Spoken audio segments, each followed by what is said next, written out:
Today I want to really quickly talk about if UX might be right for you, either as a career or something you just want to learn more about. I get asked about this quite a bit, just so you know where I'm coming from. I'm a UX researcher, so I work with user experience quite a bit, and I'm completely in love with it. I really like working with UX. I often feel like I have a made-up job, doesn't make sense to me, doesn't compute that this is what I actually do. So I just want to give a bit of a notion of what it means to work with UX, what the day-to-day is like, what I particularly like about it, what I don't, before you actually decide if UX is something you want to invest your time in. UX means user experience, so it means pretty much anything. Like every product has a user experience tied to it. It could be like a box, or it could be a phone, or it could be a tablet, or it could be glasses, it could be a chair, it could literally be anything. Like anything you could consider a product has a user experience attached to it, which is basically how are you going to actually use it. And this week Apple had their event. The event opened with the Steve Jobs quote that design is not how it feels or how it looks, design is how it works. My job has a lot to do with understanding like which problems are we trying to solve with the product that we're trying to build. I should have given this background as well, but nowadays graphic design has a lot to do with user experience, and a lot of what people are actually doing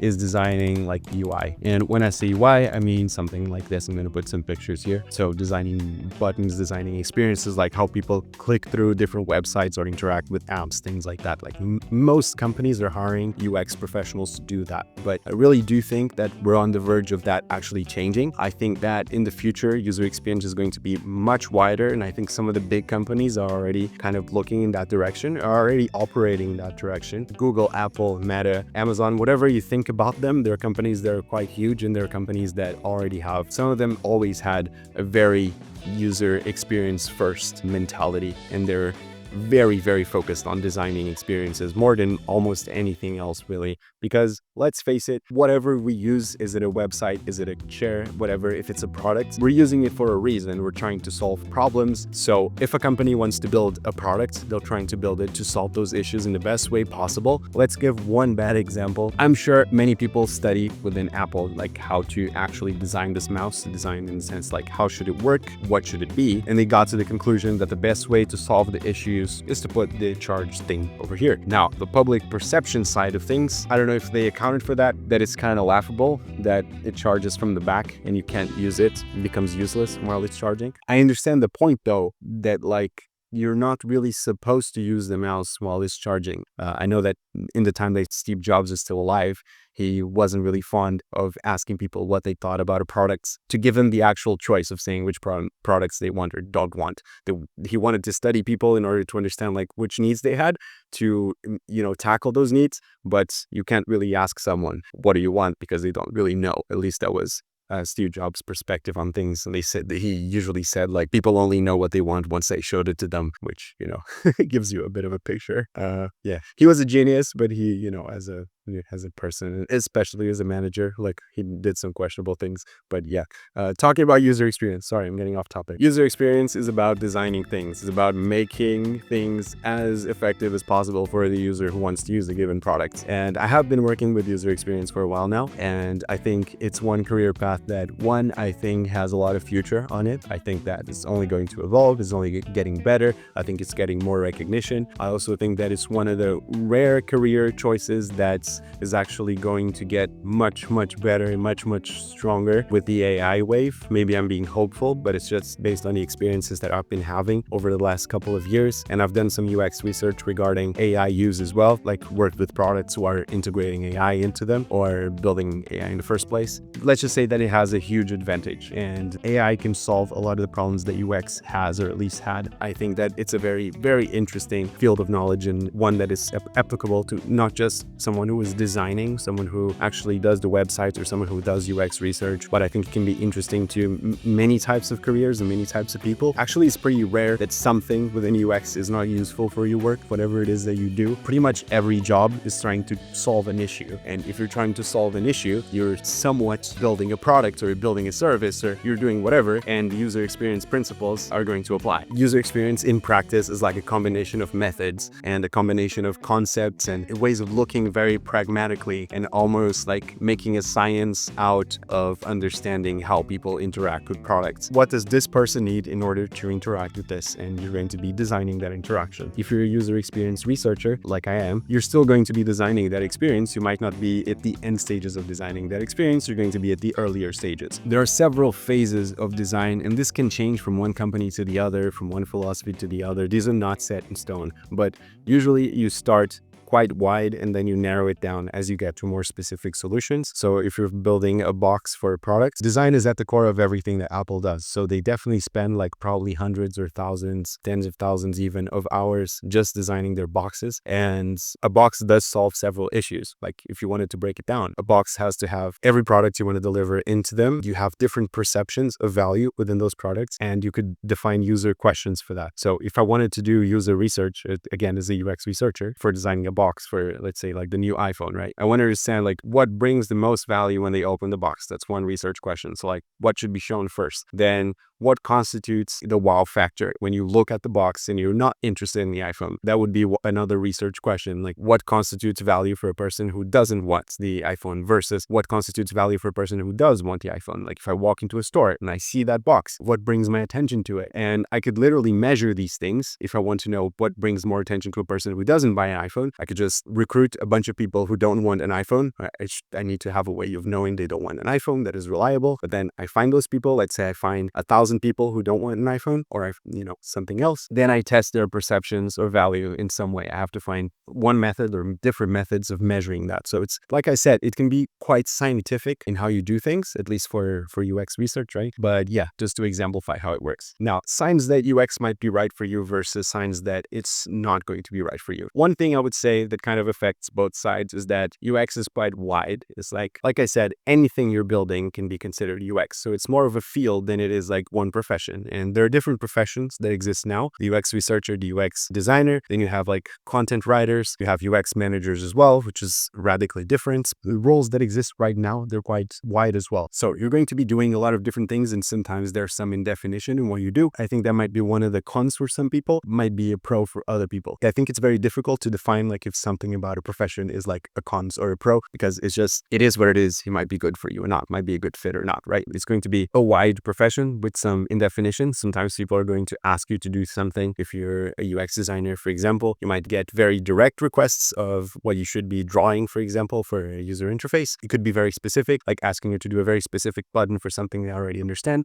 or might be very open. They might just ask you to understand what it is that is happening, like in a certain part of the experience, like people are opening the card and then they're not finishing it. Like, why are they not finishing the purchase? And then please solve it, right? And you have to kind of understand all that. And you're going to do the entire process of like, okay, performing UX research to understand, like from recruiting people from different samples, then doing the tests, then designing the screens, like actually doing like wireframes, which are like the initial versions of the designs, right? Low fidelity things. Then it goes into like higher fidelity things, and you might do like A/B testing, which is another type of testing, which is quantitative opposed to qualitative, which you did before. So it's an area where you can be like a lot of different things, and it can have to do with more math or like more sciencey things where you do like evaluations. Like I said, quantitative evaluations might be an area where you do a lot of interviewing and you talk to a lot of people, you go into their environments, you understand their issues, almost like ethnographic studies. It could be an area where you're very, very visual, where you are actually drawing things and making things very aesthetically pleasing, or you're making things like designing animations. You could be even designing things that aren't really like visual at all. You could design a service. I heard an example of a company who just designed the experience for pumping gas into the car in one specific company. Like they did consulting work for how to improve the experience. You could design interacting with voice, for example. You have UX designers everywhere, and we could call UX designers most of the UX professions right now, even though UX design is nowadays at least very grounded in the idea of graphic design and more user interface design and other things. The advantage of it being that wide, being a profession that you can do a lot of different things, is that you can really specialize in one part that you really like. Like if you really enjoy the ethnographic part of things, you can build your way to that, and you can eventually just do that. Or you could specialize in just the graphical side of things, and you could specialize in that as well. I think there's a lot of room for you to really do what you like within UX. I think that's one of my favorite things about it. But then there's the other side of the coin as well, which is more, I think, related with why I like it personally, which is like I really enjoy doing different work. So the fact that I can go through all these different phases. I've been involved in doing several different types of studies. I've done surveys and I've done qualitative interviews. I've done more workshop type work, events, different types of activities with card sorting, or you could do quantitative in a workshop type setting. You could do, like I said, ethnographic studies. You can go to, in my case, I've gone to like banks, for example, to see how they actually work with the interfaces they were building, to understand which problems they have as they are using the products. I've done usability testing on top of what I've done with that. I've been in very different phases. I've contributed to wireframes as well, like the low fidelity. As I work in a design team, I've been part of contributing to the high fidelity part as well, and being part of the design system definition, even though very narrowly, right? Just give very, like hunches or,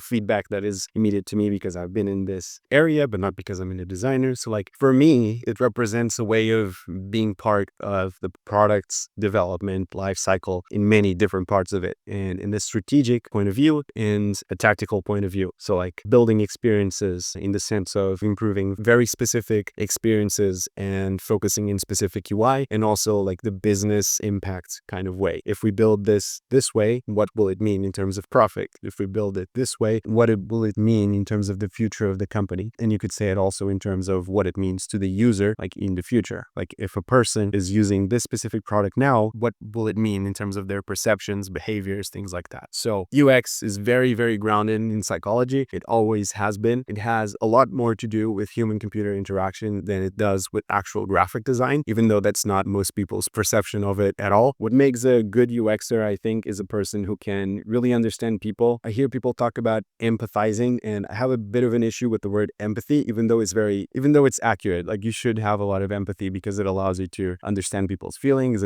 really understand their behaviors, not just measure their behaviors, but kind of infer why they're doing it. Asking good questions has a lot to do with empathy as well. I think empathy is definitely one thing that UX professionals should have, but we should also be careful because UX has wrongly been associated with, a bit of a more, how do people feel? What do people think? Like more, does it look good? More in that side of things. When we push a vision for UX that has a lot to do with like that, we have to have empathy, and we have to blah, blah, blah. That can push the business side of things a bit away from it, and vice versa, right? So you have to kind of navigate both worlds. Well, you don't have to navigate both worlds, but you can navigate both worlds. So yeah, like I was saying, I think you can start with something that really interests you about UX. You could just be interested about a very specific thing. Like you want to learn how to use Figma to design, like, I don't know, like the thumbnails I'm doing in Figma, and then that evolves into something else. I think it's very easy to start with one component of UX and then branch out to the other domains. Or you could just, do a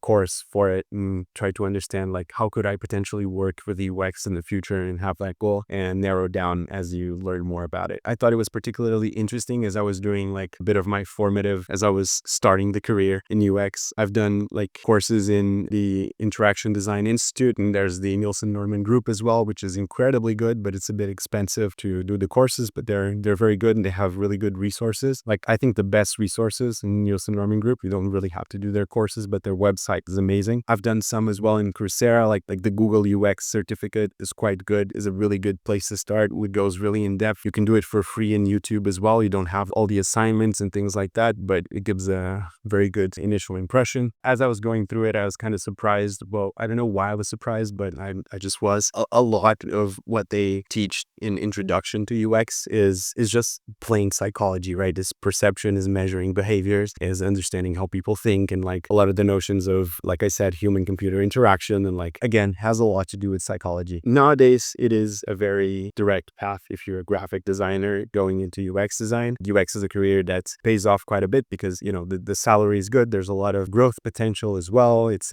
you're working with tech most of the time, so you're future-proofing in that way. I think we're at a point now where you have a lot of people who are trying to get UX jobs, but you also have, I'll be careful as I say this, but you have very few people who actually get the point of like what you should be doing with UX, because I've seen some portfolios for UX in the past few months, and I've had a couple friends who asked for my opinion as well, and where they should be focusing based on what they saw online. And most UX portfolios are incredibly focused in UI and like how you build beautiful interfaces, and they're skipping through like the most fundamental part of UX. What you really want to do is have a good notion of which problems you want to solve, and then you want to find elegant solutions that simplify all those problems and as few solutions as possible to that problem. So it's like, if you want to understand all the components that are how people use chairs, you want to understand like a list of everything you could potentially measure that has to do with the experience of using a chair. So like whatever you might want to use a chair for, you want to list it out, all the potential variables, and you want to measure those variables to find one product that is solving all that. If you're able to design a product that accurately solves the issues that you're setting out to solve, you're going to find a lot of success with that product. So it just works. It's like one of those things that I'm quite glad to be working in UX, because I know that if companies invest in UX, if they're doing the process right. I just mentioned Apple's conference. They just said that they performed 100,000 hours of UX research in order to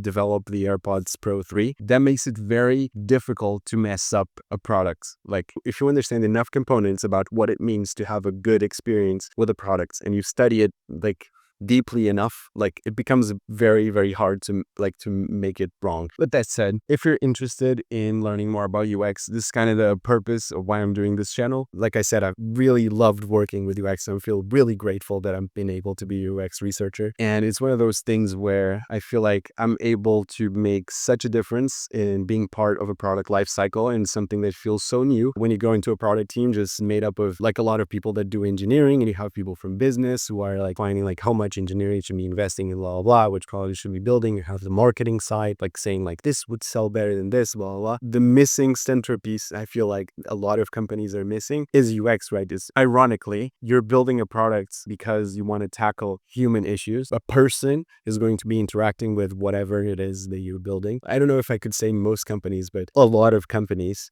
don't really have dedicated professionals to study and solve those issues, like to be solely dedicated in understanding the user problem side of things. I want to just finish with this.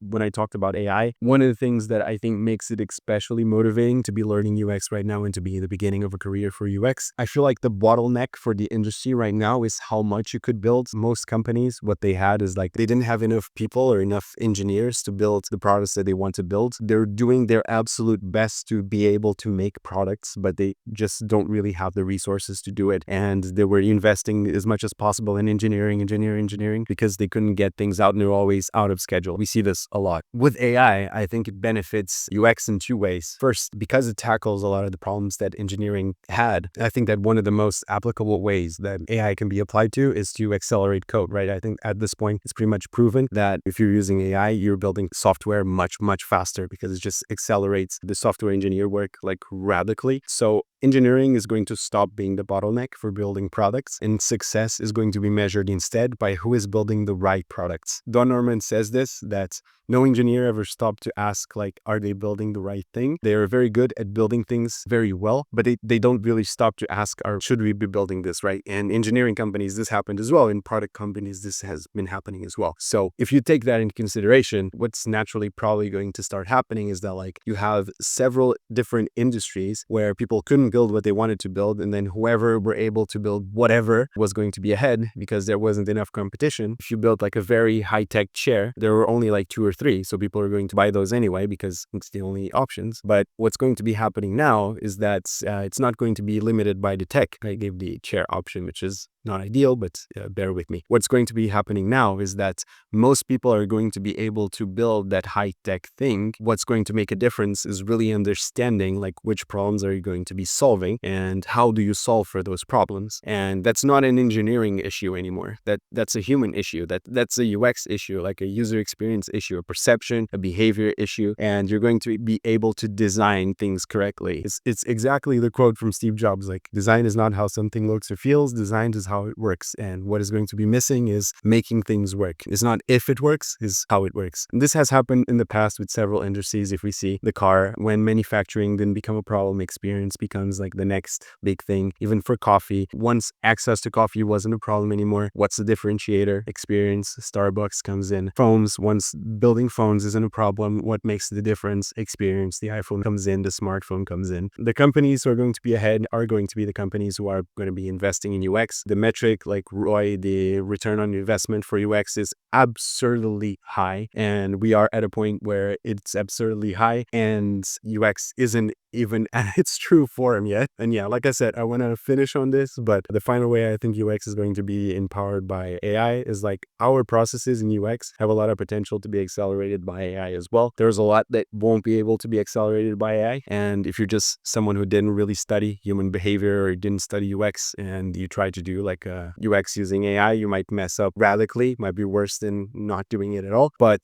if you know what you're doing and you have AI in your hands, you're going to work much faster in UX in general, in the entire process. There's like these little things that are very manual, take a lot of time, especially in user research, like in the definition, like ideation and design as well, but mostly in the user research side. That's the side that takes the longest nowadays. Studies take a long time. You need like the sample and analyzing whatever you did, like it takes things just take a long time to do in UX research. And it's one of the reasons why people didn't really invest in it, because, you know, it's just not as fast paced as you would expect. That's starting to get tackled quite a bit now because of AI. And I think it's going to get much better in the future, like in the near future. I mean, the next year or two, even if AI didn't get any more powerful, the ways that we're learning to use it is just going to make the profession so strong that it's going to be like a no-brainer just to have that in your company. I definitely think it's a good investment of time. Anyways, I'm going to close this video now. Thank you so much for watching. This is very interesting for me to talk about. I really love talking about UX. I could be talking about this all day as well, and I really need to find ways to narrow my focus, answer specific questions. So if you have any specific questions, please feel free to drop them in the comments. I'm really excited to see like how the channel has been growing since I came back. We doubled the size of the channel. I know it's not huge because we have a small YouTube channel still, but I'm incredibly happy to see the reception of this new topic of UX, and I hope this is interesting for you. And if you're interested in knowing more about UX, you have any questions, or you're just curious about more everyday life things, the ways it affects your life without it necessarily being your job, please do communicate that and let me know in the comments. Leave a like, subscribe to the channel. We'd love to have you here. I'm just very happy to be doing these videos, and I'm happy to be back. So thank you once again. I've been Kappabyte. Really appreciate your time, and I'll see you next time.